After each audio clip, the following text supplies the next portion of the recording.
अस्सलाम वालेकुम। RT care के प्लेटफॉर्म से मैं हूँ रीमा खान और मैं हूँ डॉक्टर सैयद तारिक शहाब। जैसे कि आप सब लोगों को मालूम है कि मुख्तलिफ़ मीडियम के ज़रिए आप लोगों को आगाही दी गई कि कैसे हमें अपने हाथों की सफाई का ख्याल रखना है, कैसे हमें अपने घरों के अंदर रहकर एहतियात बरतनी है।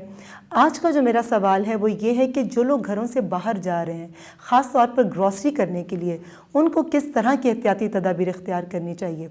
जी तारिक।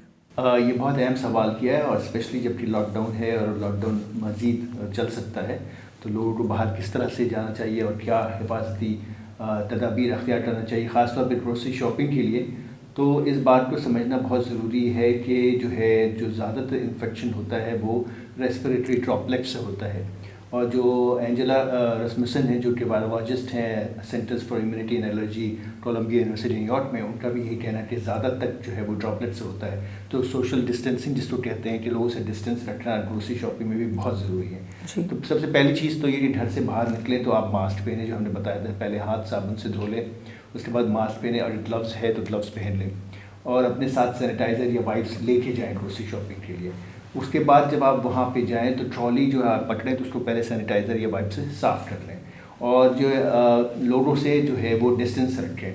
डिस्टेंस जो है वर्ल्ड हेल्थ ऑर्गेनाइजेशन कहती है कि 3 फुट का डिस्टेंस कम से कम होना चाहिए, और सेंटर फॉर डिजीज़ कंट्रोल कहती है कि 6 फुट का डिस्टेंस होना चाहिए।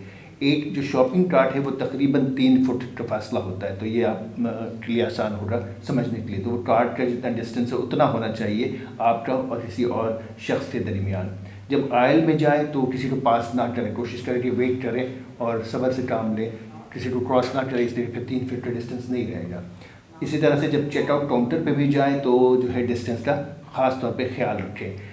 ये वायरस जो है वो स्नीजिंग से, कॉफिंग से, और इवन जो है जब आप किसी से अगर बात करना चाहेंगे तो अगर आप 3 फीट से कम के डिस्टेंस में हैं तो वो ट्रांसफ़र हो सकता है। तो इसलिए किसी से बात ना करें तो बेहतर है।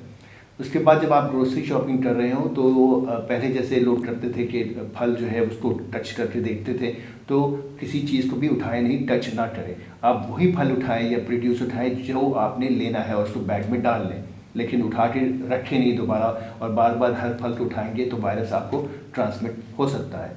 इसी तरह जो है वहाँ पे जो सामान भी लें आप, वो चेकआउट काउंटर के बाद जब आप घर वापस आएँ तो घर के आने के वक्त मास्क को उतार दें, ग्लव्स को उतार के फेंक दें, हाथ साबुन से दोबारा धोएं, और जो है वो घर के अंदर आने के बाद जो है वो जो पैकेजेस हैं उनको आप बाहर छोड़ दें 24 घंटे के लिए।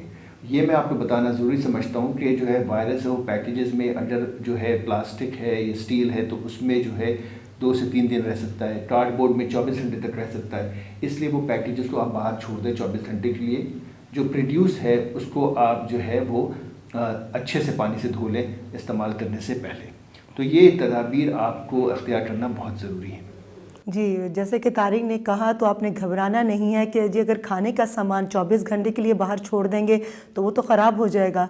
ऐसी बात नहीं, जो ड्राई चीज़ें हैं आप उनके जो डब्बे हैं जो उनको अच्छी तरह आप वाइप्स के साथ क्लीन कर सकते हैं, और उसके बाद आप थोड़ी देर के लिए घर के बाहर रखिए, और फिर आप क्लीन करने के बाद जब वो खुश्क हो जाए फिर आप उसको घर के अंदर लेकर आ जाइएगा। एक बात और अहम जो मैं याद दिलाना चाहता हूँ कि लोग समझते हैं कि फ्रिज में रख देंगे, फ्रीज़र में, तो वो गलत है।